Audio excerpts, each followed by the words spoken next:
mando un saludo para Somos el Espectador desde aquí, desde el aniversario de los Masca Brothers. Besos. Dani, a ti como artista, ¿qué te ha dejado este dueto de cómicos? Una amistad maravillosa, más que otra cosa. He tenido la suerte de convivir con ellos fuera del escenario y son dos seres humanos espectaculares. Entonces no me queda más que admirarlos y quererlos y apoyarlos.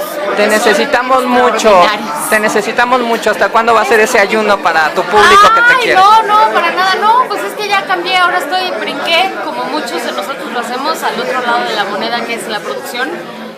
Ya llevo casi 7 años trabajando en el TV Azteca en producción y la verdad es que estoy muy contenta, estoy muy feliz. Ahora que soy mamá, pues no puedo darme los lujos de desvelarme de jueves a domingo, pero feliz. La verdad es que estoy contenta, pero pues igual en una de esas a ver qué sale. Pues todo lo que haces lo haces muy bien y me da mucho gusto ver. Muchas gracias, corazón.